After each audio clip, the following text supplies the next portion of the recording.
everybody, and welcome back to another webinar from Gaming Concepts and Generation Esports. I am so excited about this one today. We are going to get through a lot of stuff, but I want to go over a couple of things before our panelists jump on and before we kind of kick everything off about tech in esports. So my name is Alex Herby. I'm the integrations manager at Generation Esports. And we are going to talk some esports and tech, hardware, software today.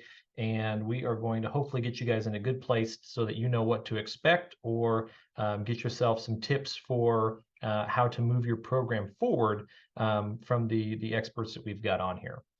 If you have any questions, go ahead and throw those in chat. That would be really helpful to me and the back end team so that we can get those answered and addressed to our panelists. So I'd like to start off with everybody sharing where they're from coming tonight or this afternoon, wherever you're coming to us from. Always nice to see where everybody's from, and it allows me to make sure that everybody can hear me and chat is working perfectly in a very subtle way. So thanks for doing that.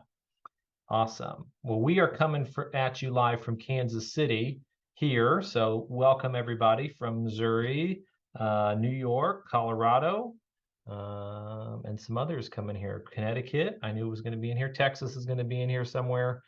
California, awesome. So without further ado, if our panelists could jump in here, that would be great.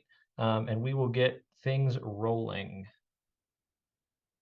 Awesome. Okay, so I'm going to kind of direct, since everybody has a different view on their screen, I'll try and direct the questions to people instead of saying, let's go around the room here, because everybody's room is differently round than on my screen. So I guess I should say square because it's a square.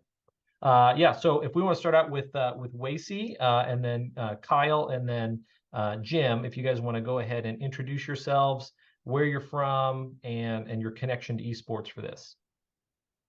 Awesome. Yeah, thanks for the introduction, Alex, and hello to everyone out there in Zoom land. My name is Wacey Tobler, and I have the pleasure of serving as a secondary digital learning coach here at the fantastic Fort Sam Houston ISD in San Antonio, Texas. I am also currently the head coach of our esports program, going into our 4th year. And just very recently, I also have the honor of serving as a Generation Esports ambassador. All right, great. Kyle?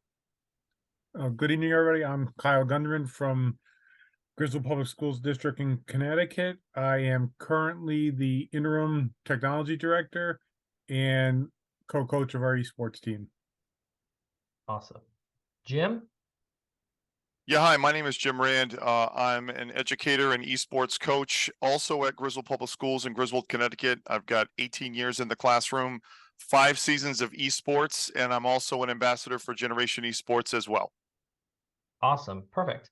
So today what we're going to be talking about, as you guys know, we are going to be talking about tech in esports. And so that is obviously going to be like a big thing that people are going to be like focused on, because that's basically one entire half, or maybe even a little bit more, of esports is going to be the tech and how that works together. So I assume people that are on here are either somewhere, starting their journey with technology and figuring it out for esports. They might already have a program.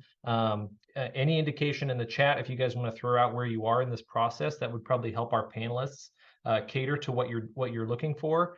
But I think we're going to kind of go over some generalities, right? So Jim, when you started as an esports coach, how did that come about with you starting your esports journey at Griswold? Yeah, great question. It's interesting to think that ours came from a failed experiment. A number of years ago, before the pandemic, we had tried to run there was a league opportunity that was given to us where we could run an esports team, and we had lined up the players, we had lined up everybody, we had a lot of interest in it really quickly, and then the pandemic hit and the whole thing fell apart and everything unfortunately unraveled. But the idea for esports was right there in front of us, and so when the ESSER funds came out and we had football not running and we had other dollars available, the question was brought up, what can we do that would be something durable that we could change the direction of our tech program with? And of course, that at that point, esports came up. So we built our lab at Griswold called the Nexus. Kyle and I were instrumental in designing it and implementing it. Kyle much more on the tech side, but we both designed, how the layout would work. And then we began the process of putting a team together. That was our first stop. And now we're unveiling the programs that go along with it, with Gaming Concepts 1, Gaming Concepts 2.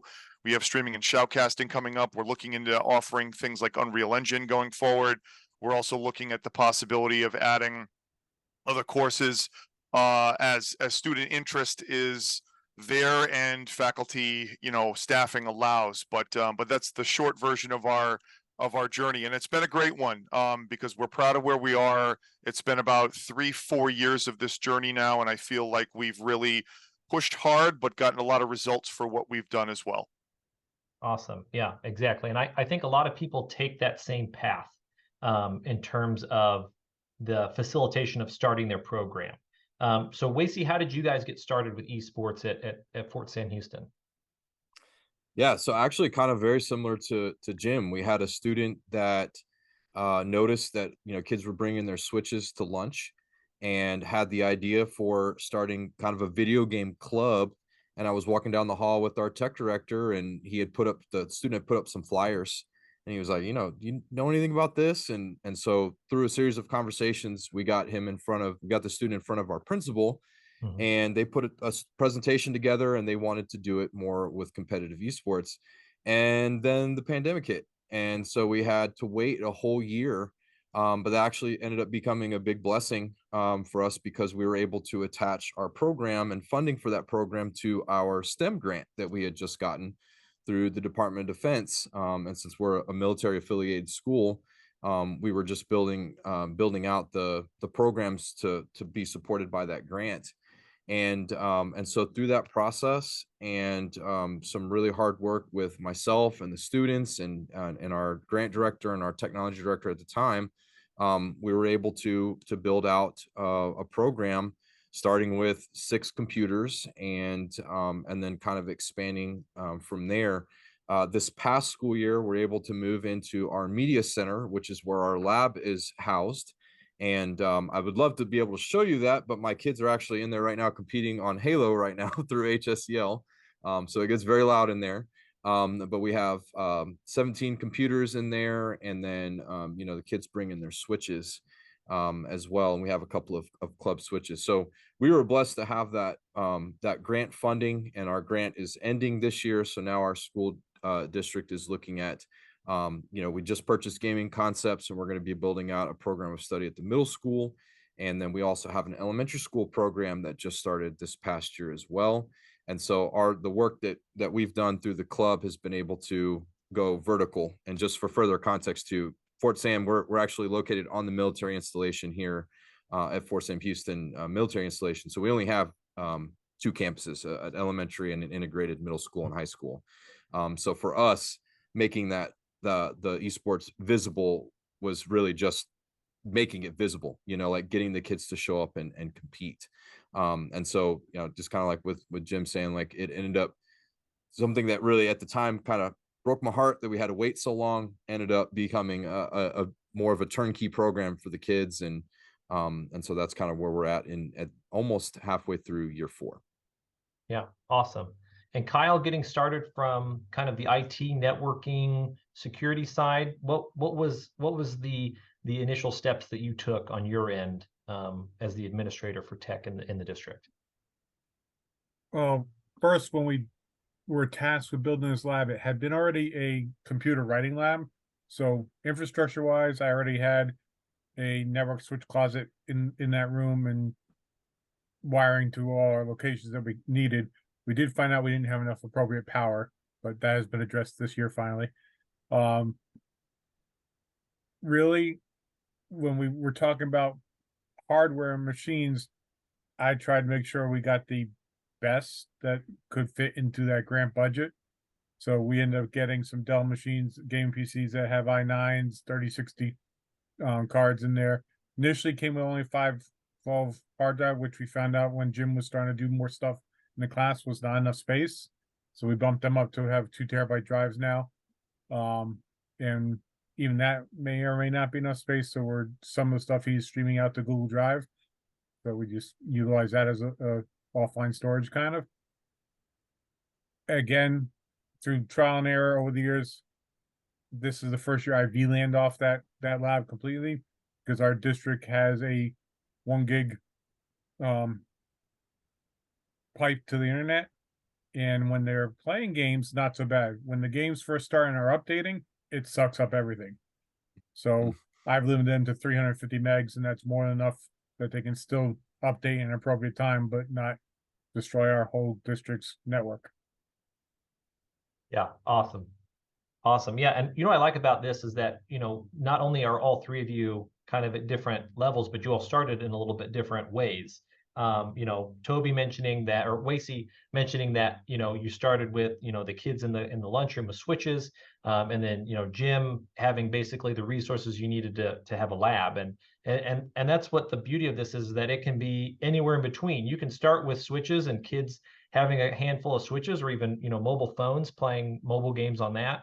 Or, if your district has an underutilized lab somewhere, Photoshop lab, journalism lab, CAD lab, then those can be great resources to start and really take a huge impact off your budget if you're going to repurpose some machines that the district already has. When I started my program, they had actually just removed the CAD lab, which is where my program was going to be in, because we didn't have enough kids wanting to take CAD. Surprise, surprise. But but when esports came in, we got a handful of computers and built it from scratch, like many of you are funding and trying to source yourself. In terms of hardware, I think that we're going to start there with hardware. In terms of hardware, what would you guys say is an adequate type of build for a lab for esports? Because I assume people on here are going to be, and people watching this on YouTube are going to be wondering, do I go AMD? Do I go Intel? And we could take a whole left turn here on this, on what you get for hardware. But what would be some generalities that we could take? Jim, if you want to take this question, anybody can jump in. But if we're going to talk about CPU speeds, RAM, and a graphics card, we'll start there. Yeah, I think as a basic computer that would do the job for esports, something along the lines of an i7 with about 16 gigs of RAM and an NVIDIA, like a 3060 card in there. You could probably go lower than that, but I think a 3060 makes a lot of sense. I think the bigger, to me anyway, one of the big questions that we had when we started was not just about esports, but what else do we want to do with this lab? And that's the question I think you have to ask yourself before you make that kind of a decision. In our case, we knew that we wanted to run additional stuff, right? Whether that would be animation software, or we wanted to run video editing software. And some of those can be really resource hungry, more so than even esports is. So if you get a really good gaming PC, you can do a lot with it outside of that realm. And that was one of the selling points when we went to district with this idea, is that, the esports, I think they were okay with. They thought it was a good idea. But then when you start saying we can run animation, we can run all these other things, now all of a sudden bells and whistles start going off. So I guess Kyle's advice of buying a little more than you need is good, because you never know when you're going to need that extra horsepower. And you don't want to get stuck upgrading and realizing that you bought a little shorter than what you wanted for the different software applications or the different courses you wanted to teach in there. So that would be my best advice. Good tip. Good tip. Any other recommendations for hardware, or maybe even sourcing hardware? Yeah.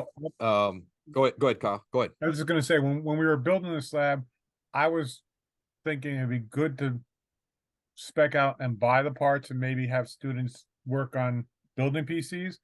But you think about it, during the pandemic, just coming out of it, supply chain, I couldn't find a graphic card to save my life. And when I did find prices on it, it was probably about $2,800. Whereas when I talked to our Dell rep, and these Dell G5 game machines were about $2,000 for the same basic hardware specs, and I was guaranteed to get the graphics card. Yeah. So that's the way we went to get those PCs. Yeah, absolutely. Good. Wacey. Yeah, very similar. So our intention was to have the kids build the computers, exact same thing that Kyle just said. Finding consistent parts to where we knew what we were getting and everything like that was nearly impossible. Dell swooped in and kind of saved the day for us. We had our original order was for the Alienware Aurora R11s, which actually only came with AMD only at the time. It was the best we could get, but the AMD 5700 XTs with an i7. These were probably 11th gen at this point. And you know, they're workhorses, and very similar to what Jim said. We myself and our librarian, since I'm having to collaborate with her a lot, we're using one of her back classrooms. We sold it to our administration as a STEM lab, and I'm in charge of our STEM camps over the summer. And we're planning on doing Unreal Engine in the spring with a piloting a game design course. And so when I spoke with our technology side, they understood the horsepower, you know, kind of argument of buying a little bit more than what you need. The beautiful thing about the investment now, with especially even the 3000 and 4000 series NVIDIA cards and the AMD side of the top tier cards, you know, building your own, that's a 5 to 7 year computer now. Like, it's amazing how much that these things can run at once. And so for us, it was an easy sell to pair it as a STEM lab. So it is a STEM lab during the day, and then it moonlights as our esports lab after school. Yeah, and I think that's a great discussion topic, especially if you're trying to sell your board on something a little bit more than you need.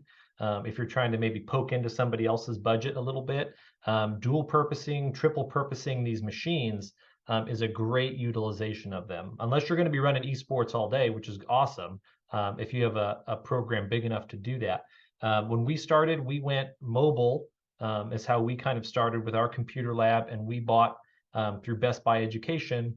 We bought Legion Pros is what we bought, the laptops, and had tremendous success with those because I only taught esports once during the day, but then those machines were loaded up with Autodesk Fusion software for the engineering and modeling classes. They were loaded up with Unity and Blender for my 3D modeling classes and game design classes. And that cart was pushed all over the CTE building throughout the day. And it worked wonders for doing all kinds of stuff for kids to be able to branch out and use the skills that they're doing in esports to do other things on the computer. So thanks for all that tip. So do you guys, any of you guys use consoles in your esports lab or through your programs? And what consoles do you use and what do you like about them? And I'll leave it open, whoever first to answer.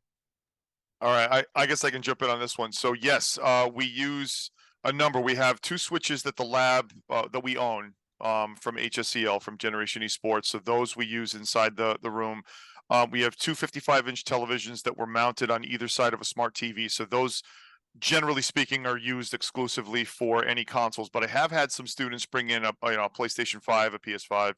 I think one student brought an Xbox in one time. So yes, we do use them. The switches that are used for the competitive side of things usually are brought in from students because, again, with only 2 switches and every student has to have their own login, it's not practical to be able to have a team of 7 or 8, sharing 2. So yes, we do have consoles that are pretty common in there, and we also use equipment to stream on our Twitch channel from those as well. So a lot of people have this misperception that you can't stream from a console. It does take some additional hardware. Kyle could speak more to that than I can, but yes, you can get console streaming from a lab as well. Any other thoughts on console-based programs or maybe supplement? Oh, I was just going to jump in on what Jim said about our streaming. I come from a background of regular sports streaming, and since I'm an IT person, I do most of my video capture using NDI, which is a network protocol for bringing video low latency across the network. So I've got devices from a company called BirdDog or Magewell that will take an HDMI, put it on NDI, then I can bring that source into OBS on any other computer to do the stream from. So that's how we get the consoles in.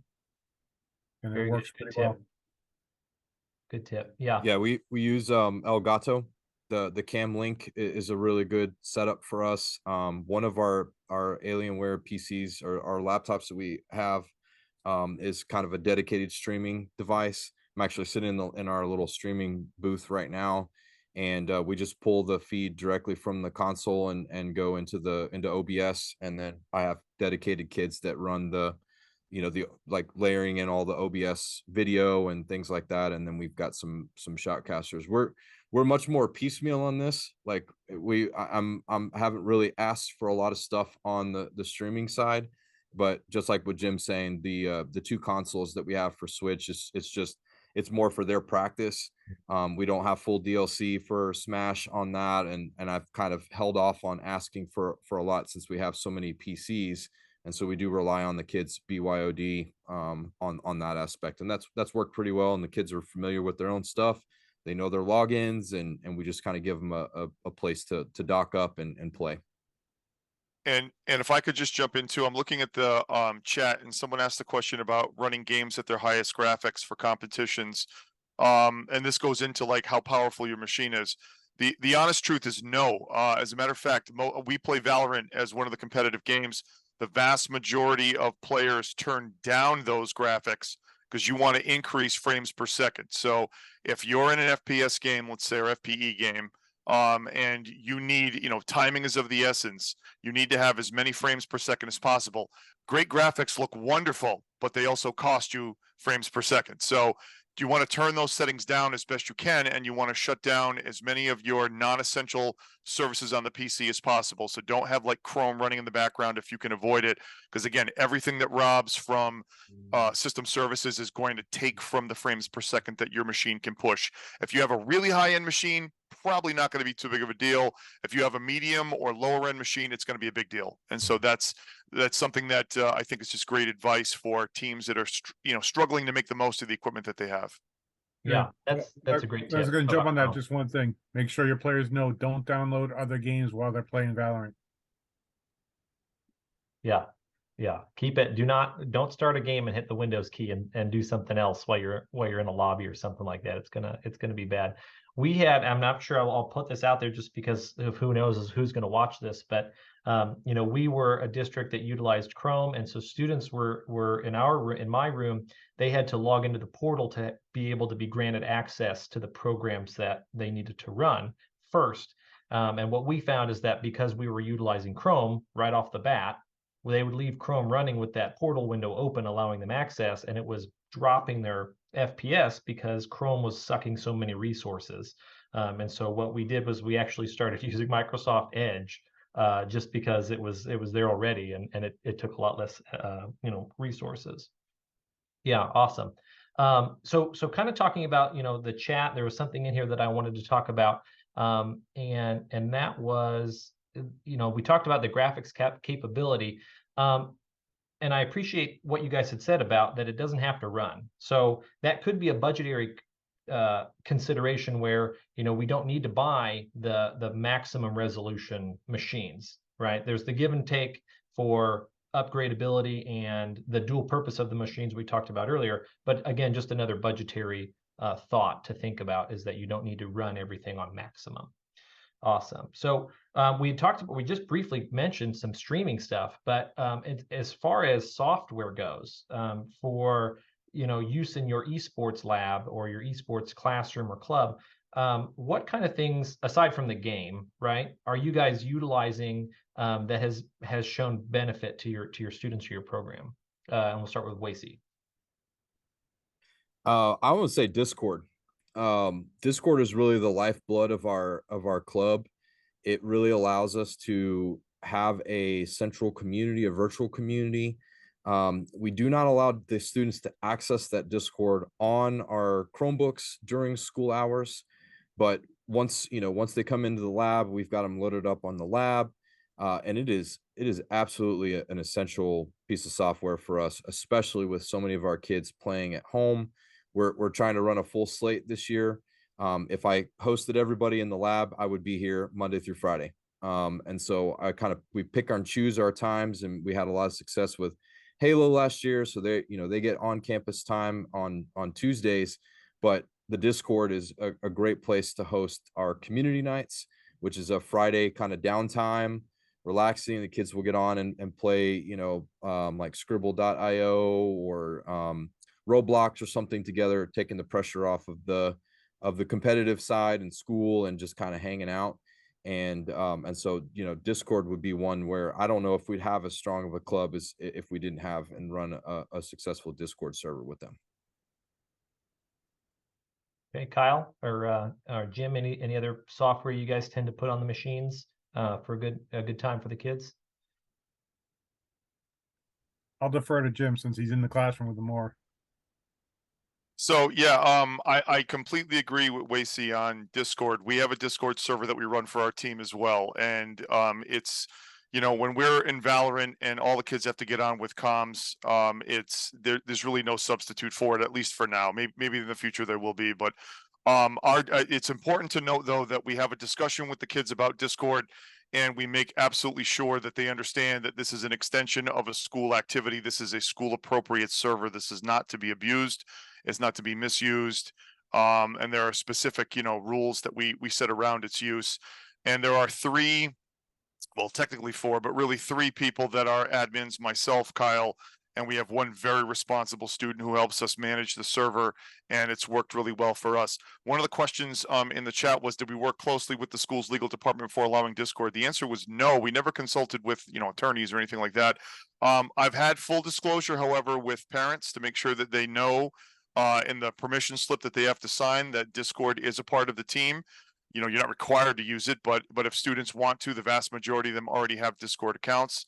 And our administration was made fully aware that we have a Discord server as well, including the superintendent. So I had to give them a little demonstration on how it worked and what it was.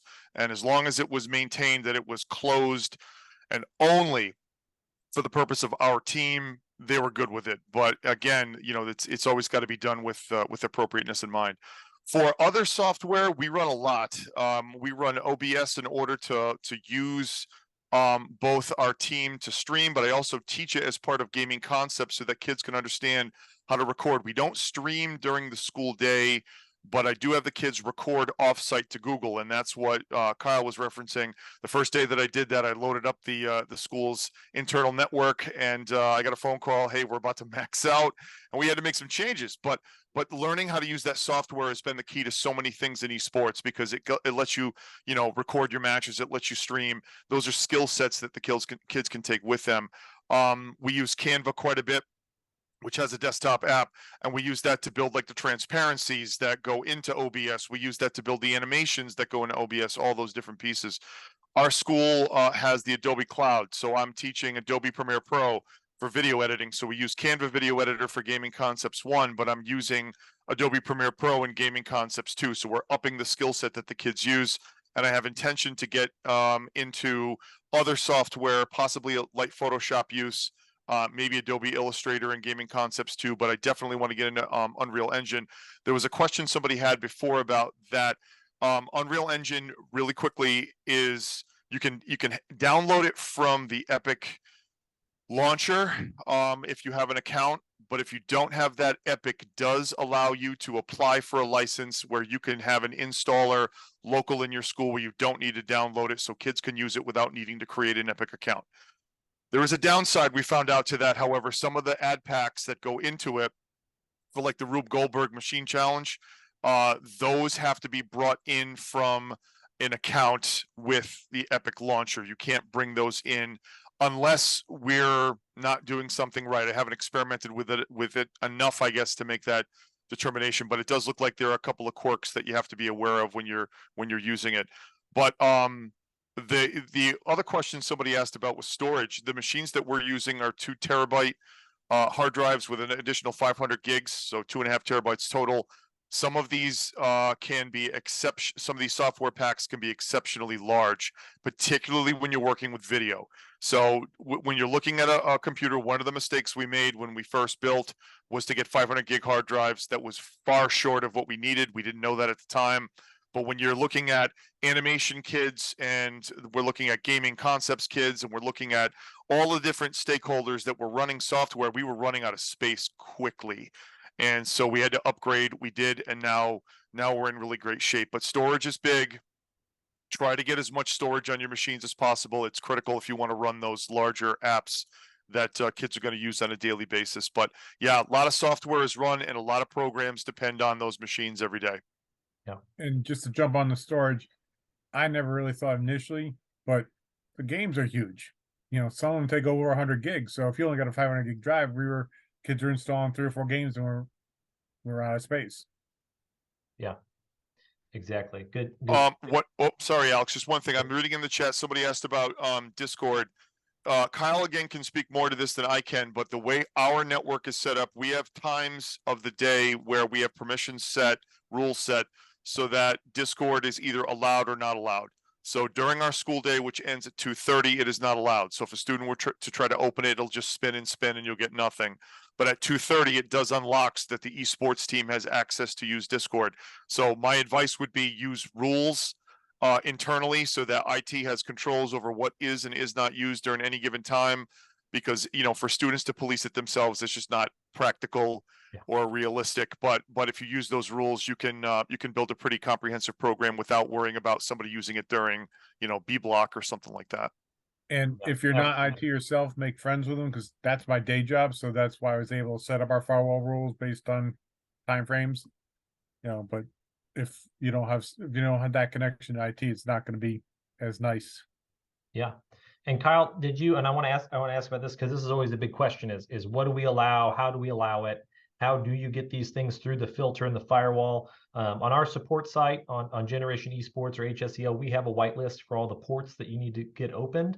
And that will get emailed to you as a result of being on this webinar today, along with your certificate, your completion certificate.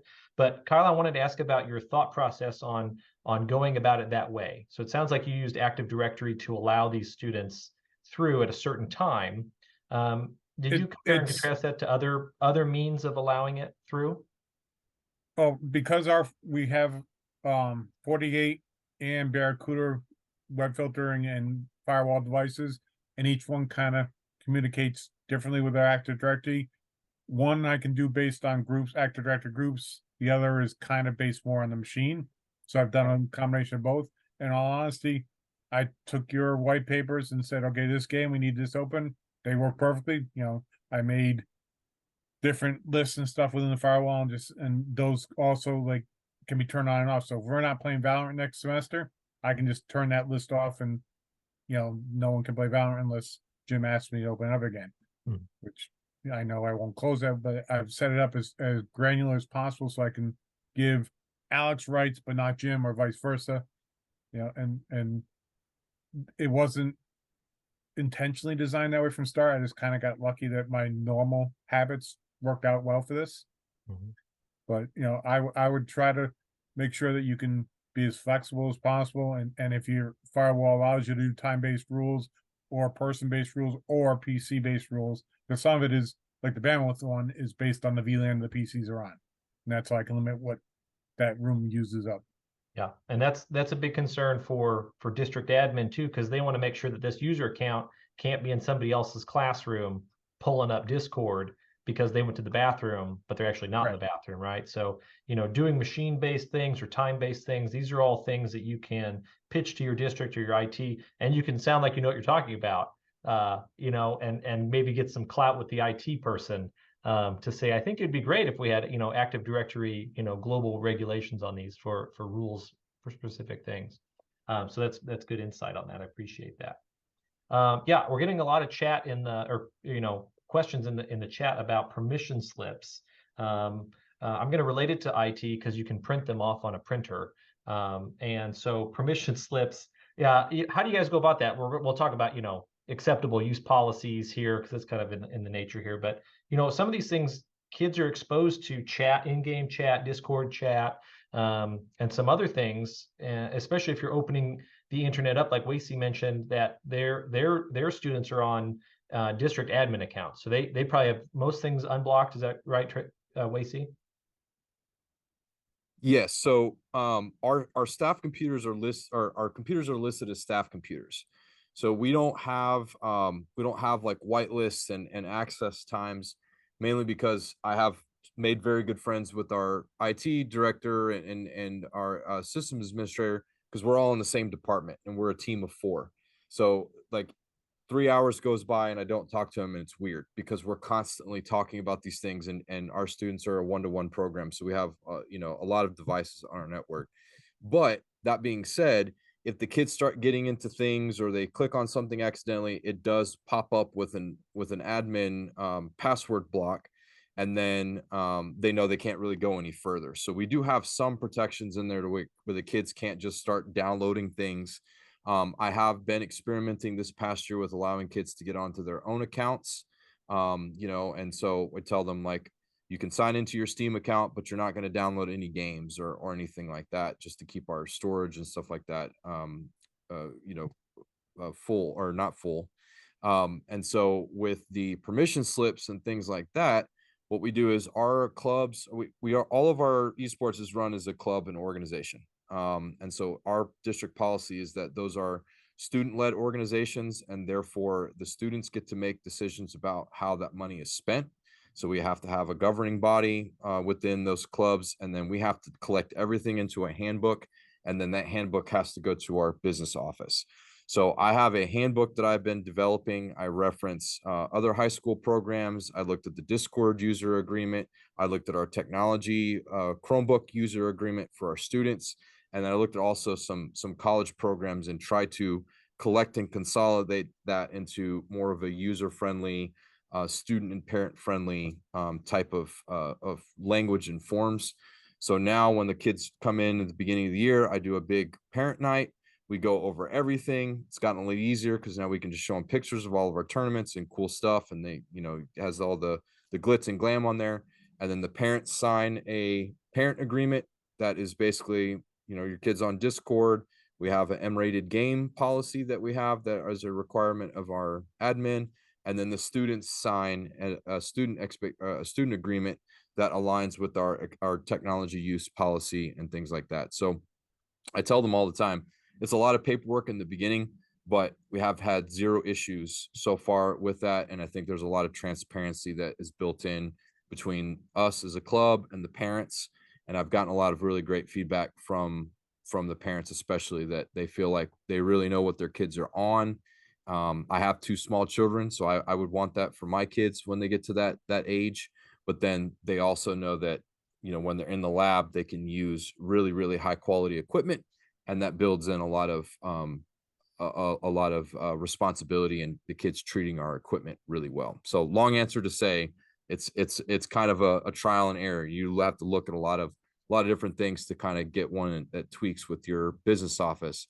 But I would reach out to your network IT. I would reach out to your technology director. I would reach out to your, maybe your CFO or somebody that has to deal with all the funding stuff, and just make sure that if you can borrow the language that's already there and make it work for your club, that's the way that I would do it. Perfect. Yeah, absolutely. Because there is a lot of questions on not only student privacy, but, parent concerns. And I think, as somebody who ran a program also along with you guys, being transparent with the parents and having maybe a parent night, like you said, or, some sort of newsletter or email to go out, just so they know what's going on, and so admin's not getting an email, and then that email gets to you about, what are you doing in the building here? So absolutely. So, going back to, I wanted to backtrack a little bit about, the student administrator account system on a computer. If that's the way that you have to go, I think that that's a great way, as something that can be a quick workaround, right? I don't know that it requires a lot, just as long as your IT department knows what you're doing. Because even I had to do that before we had all the permissions set up. I'd be logging in. Hopefully my IT director is not watching this, but former IT director. But I would sign in as the kid, or sign in as myself on the kids' machines, and I could see everything. And it was a real mess in the beginning, but we got everything worked out. So yeah, getting to that place of being able to play is a really great relief off your chest once you get through this. So Just jumping on that, just a quick thing. One thing I found that I'm not exactly happy with, but there are certain games that if the user is not a local admin, they will not play right. And so I've had to have our student accounts on those machines be a local admin. Yeah. Yeah. Tips on getting to the local admin. Not everybody knows how to get to the local admin on computer. Yeah. I just do it through AD and Okay. based on group. Here's Make a them. tech tip for everybody. If you're trying to get to local on a sign in for Microsoft, I believe it's dot /, the one that you never use. That'll get you into the local. So a tech tip for everybody there. Yeah, so we talked about some software, we've talked about some hardware. If somebody was going about planning this and they're at the beginning stages, like a lot of the people on here are, what would you say a good round number of things to get would be? Like, how many computers do I need? Do I need a TV? Do you recommend a TV? Do you recommend a console as something as kind of a supplement? What would you guys say in your expert opinions? I'll start with Kyle, or sorry, with Jim. I was all ready. Oh, I'll start with Kyle. No, I was Yeah, going to say, go ahead, Kyle. it kind of depends on what you're planning to do in addition to esports. Because if you're planning to use it like we are for other classes, then you got to look at what your enrollment's going to be and fill that out. If you're looking for just esports, look again at what you're going to be playing. If you're playing Rocket League, that's either a 2 or 3 person team. If you're playing Valorant, that's a 5-person team. So you got to make sure you have enough for your actual gaming queue. But if you got a Valorant team, you probably have more than 5 players. So if you're practicing, you probably want to have that 8 machines ready for you to have all your players playing. In addition to that, like I said, we're now playing the Smash thing, so we had the TV so we can use the consoles, but we're trying to make the kids use their own. Jim, adding anything? Yeah, I would just say you have to really look at your space, right? So if you have a really open space, you've got a lot of opportunity to put things where you want. That's different than somebody who's got a smaller sized classroom they're trying to convert into a space. So I really think the space requirements is the missing variable there. But I mean, if you can get somewhere in the ballpark of 20 machines, you can run an average typical class of about 20 kids, and that opens up a lot of opportunity. The other thing to consider, I would say yes to the TVs. I would also say if you can get something like a smart TV, smart panel in there. If you're doing, again, classwork or VOD review work, they're instrumental in being able to do those things. You may want to also consider, again, if you've got the space for it, maybe you have one area that's got a green screen, because those are the types of programs where you could do a shoutcast with a green screen, and then you can create whatever backgrounds you want. You can run it like a television studio if you wanted to. So, I think Kyle's point of think about what you want really makes a lot of sense. But at a minimum, if you can roundly fit 20 kids for 20 machines, I think that's what we would consider around here anyway, a typical classroom. That's the ideal starting point, and then build from there. Yeah. Wacey, anything to consider or extra thoughts on that? Yeah, if you're just starting out, a projector or like a smart panel and a dock and a switch, and you can do the thing, right? You can be visible, you can make it visible for your admin so that you're not constantly having to wait for that space. We lobbied. It took us a little while. We were shoved into the corner of our tech building, and we had to share that space with PD and stuff. And our admin was very, very good about looking at this and going, you got a lot of kids out here. We got to get you guys into a different space. But I know that's not necessarily always realistic for everybody's situation. I think Jim pointing out the space thing as well. Talk to your librarians. It's the crazy thing is our librarian is our co-coach. I'm finding out it's in their standards as part of an equitable access. And a lot of these programs, especially here in San Antonio, because we've got a pretty good saturation of esports, our own public libraries offer esports nights now, and they have competitions. Our YMCA has an actual competition bracket. And so go talk to your librarians. Oftentimes they'll have checkout computers that are hooked up to monitors, HDMI cord and a dock with a switch. Some kids bring their switch in, and suddenly you've got maybe 4 computers, 4 in a row that you can have playing. It's not going to be very big, but it's a place to start. And then thinking about the classroom space too. If you are the sponsor and you are a math teacher and you already have a projector or a smart board, and that's going to be your space. See if your IT department can throw you guys some monitors that maybe they repurpose from a lab that they're not using anymore, plugging into the smart board. And then if you have that lab space like we have enough for, we've got 17 computers in there, but I can build it out to about 25 with some extra.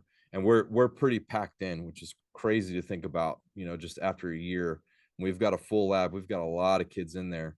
But it does make it easier to sell it to our admin and to teachers as a rental space, right? To come and do, like we just had a Minecraft lesson with our math teacher, and they get excited about it. And then, suddenly the conversation kind of turns into, it's serving a greater purpose for that space. So yeah, definitely echoing what Kyle and Jim said, just start with the kids and your size and what you're trying to build out, and then kind of work up from the BYOD, and let the kids kind of fill in the gaps with access, and then make it visible. And then you can start to lobby a little bit more with your admin about, needing better machines and more space.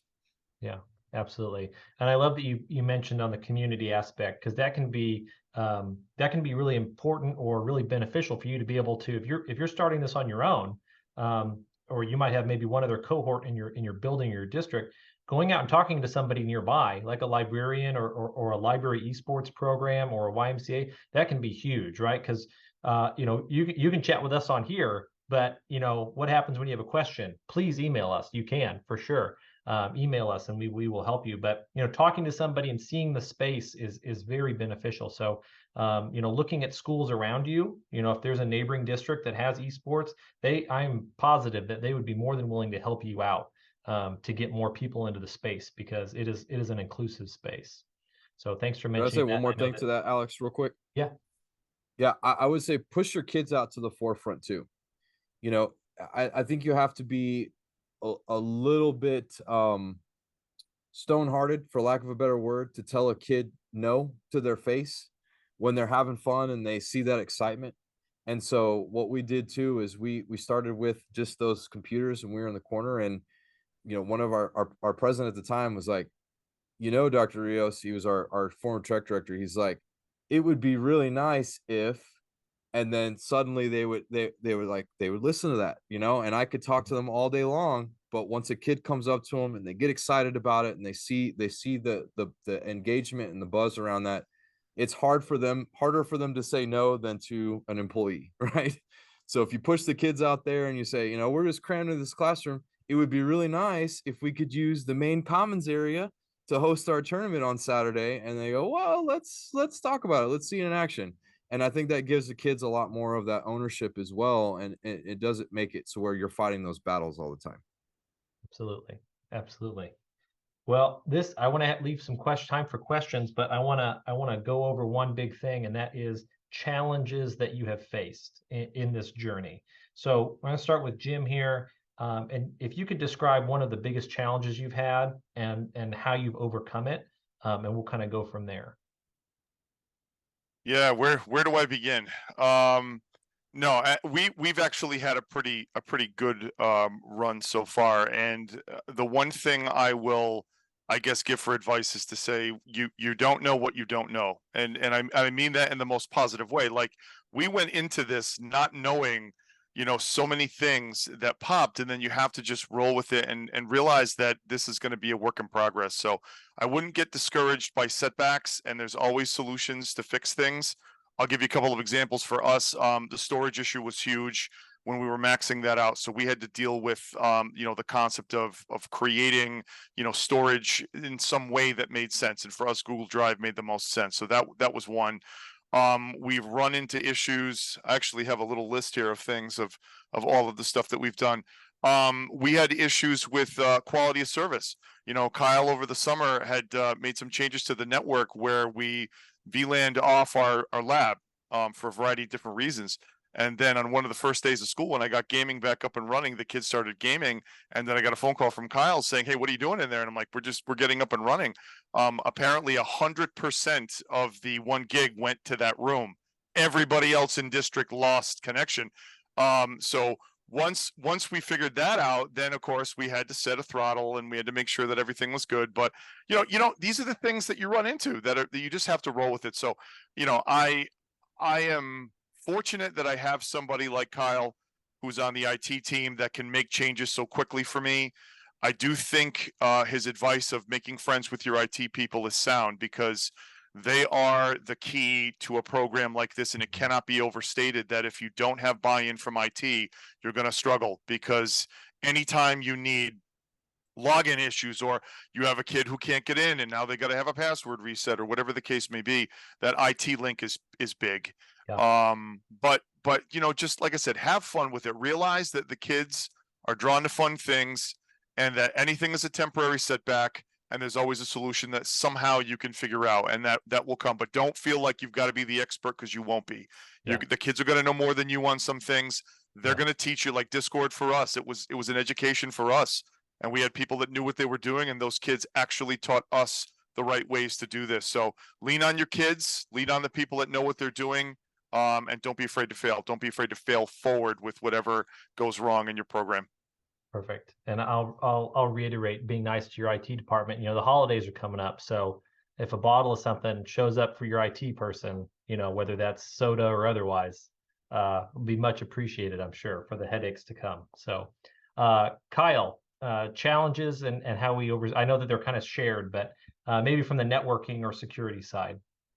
Oh, the one challenge that I have not fully solved yet is game installation. Especially my labs, I re-image those PCs every summer. So currently with most of the games, you have to manually install from within the game engine itself. I found a few things, like I was just playing around with this summer. Chocolate League server, which is a app server for Windows, and it does have Valorant. Jim got a new PC because his laptop died.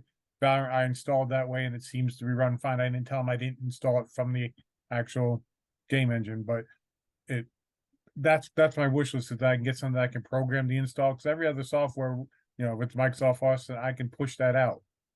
Games I cannot yet, and that hinders really going big. If like we heard of a district that's got 5 or 6 labs that has 150 computers, and I honestly don't know how they manage it. And I would not want more than the 20 I'm currently doing right now, with how the state of stuff is. So if anybody out there has a solution to that, I'm all ears.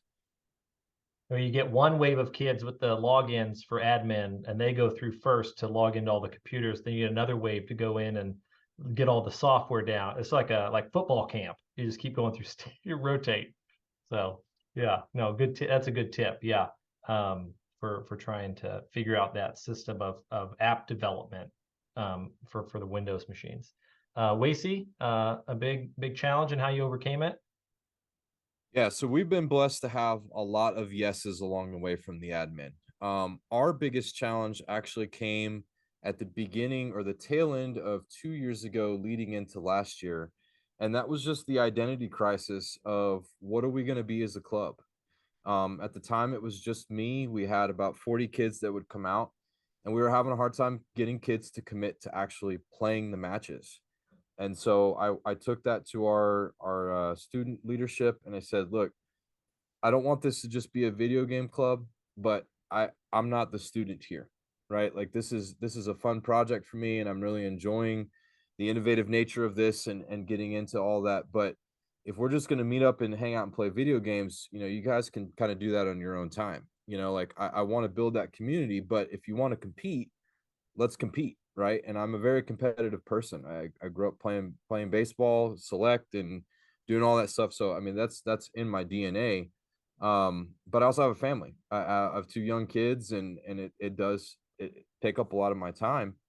And so to their credit, our student leadership came back and said last year that, yeah, we want to make this a competitive esports, and we want to do a thing.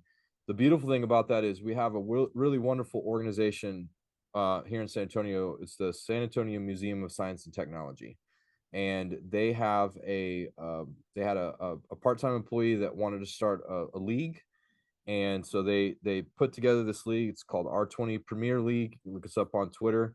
And they were basically able to gather 16 of our local school districts for an in-person tournament the second Saturday of every month. And that really solidified our program because HSCL was great, but once the kids leave the campus, I can't control what their parents have them do. You know, sometimes they have to go pick up their little sister from dance, or they have to watch their brother and sister and babysit. They had homework, or their parents just really wouldn't let them get on.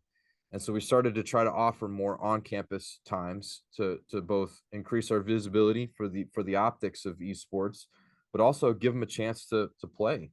And it was a lot easier to convince the kids, I think, to spend an extra 45 minutes at school to come in and play that 4 o'clock queue time.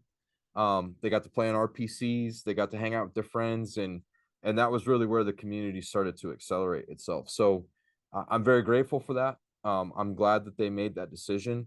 They're probably a little bit more strict with the kids than I am, like them being the student leaders.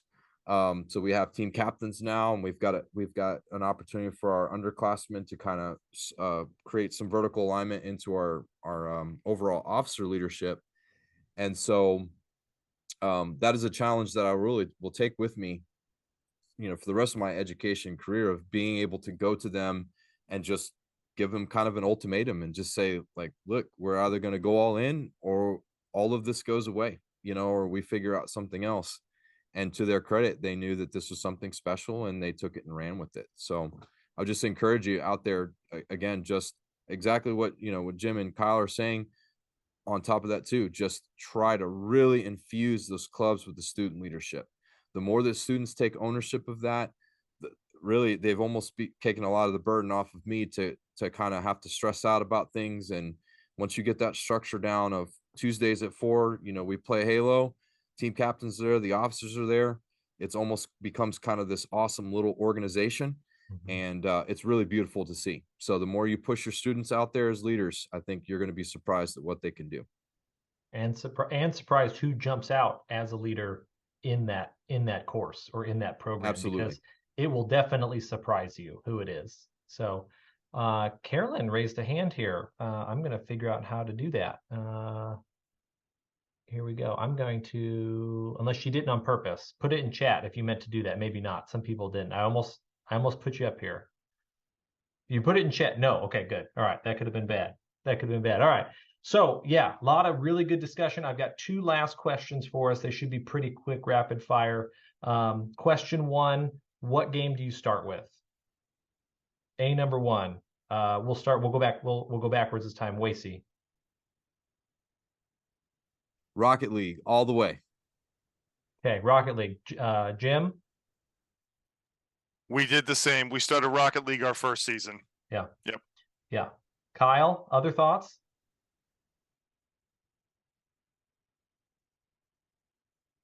Mouse on the wrong screen.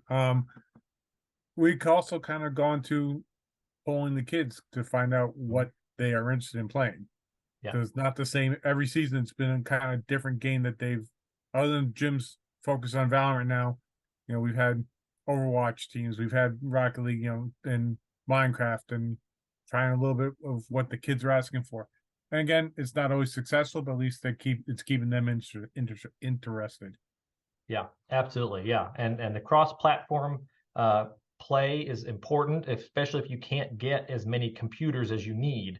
Then that can be a vital component to reducing costs, because some kids could be on Switch, some kids could be on PC, being able to do cross-platform play. And really, you know, what game are you going to start with? It really depends on, like Kyle said, it could be either your kids or your admin is going to be really a determining factor. So have those conversations with them. All right, last question. This is a fun one. RGB, yes or no? And I'm going to start with Jim. Definitely. That's what the Nexus is all about. I mean, we designed it around our school colors are green and white, actually, but we flipped it. We blacked out the entire room, and I went to the local paint store and I said, I want the loudest green you have in this store.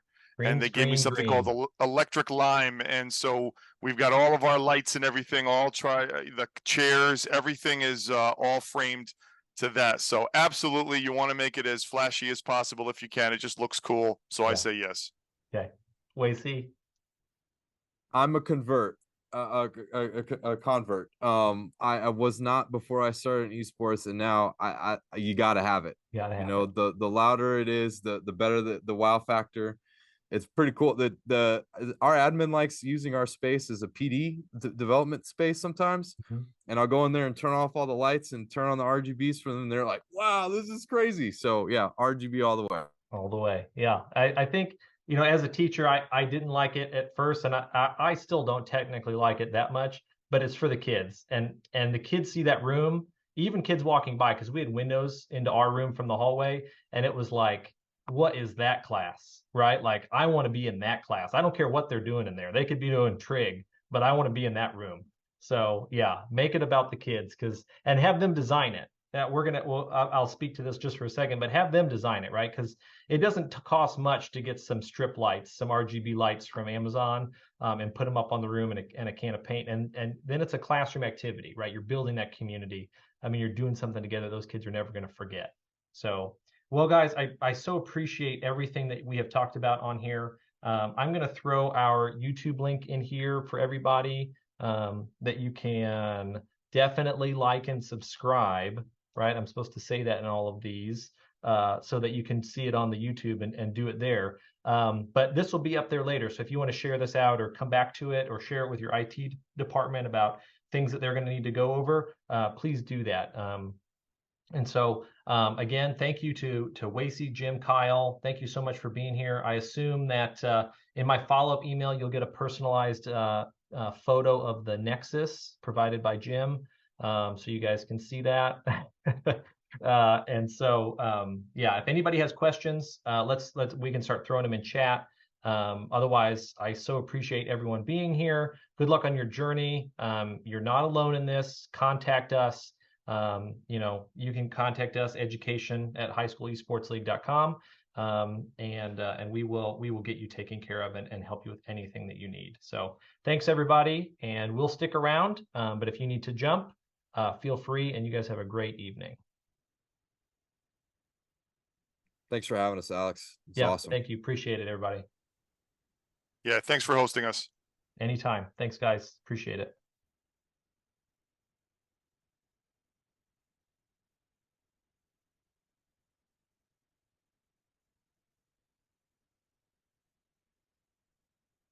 Yeah, I actually, when we started with esports, and the kids were like, "Oh, we want to play Rocket League," and I was like, "We can't play Rocket League. They're never going to purchase all those games." Well, I didn't know Rocket League was free at the time. I thought you still had to pay. I was so old that I remember when I had to pay for Rocket League. So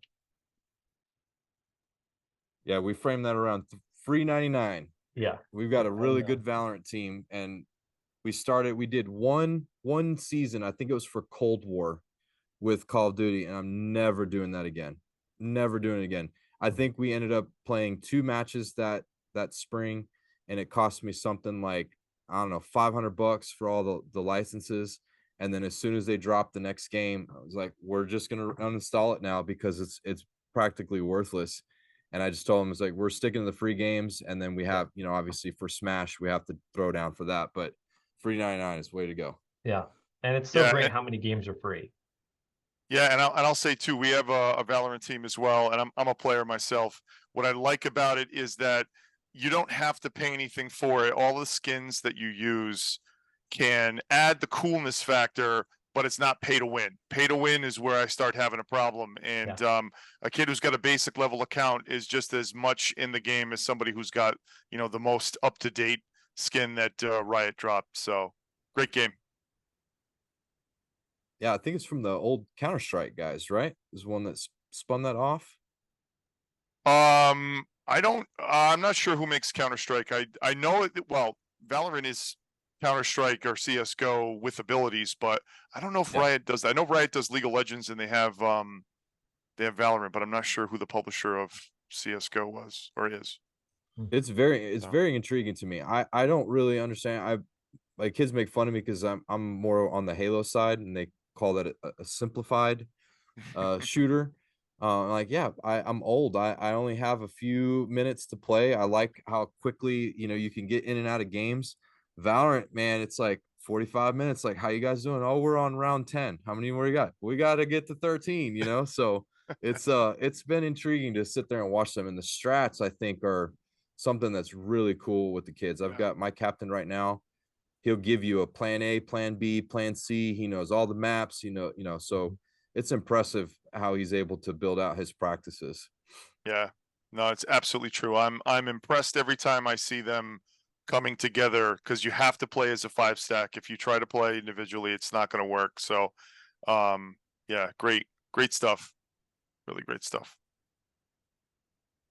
Awesome. Well, I'm gonna close this down, guys. Again, thank you so much for being here, and much success. There's only a few weeks left, right, till we're done with this semester. So keep at it, and thanks again for being here.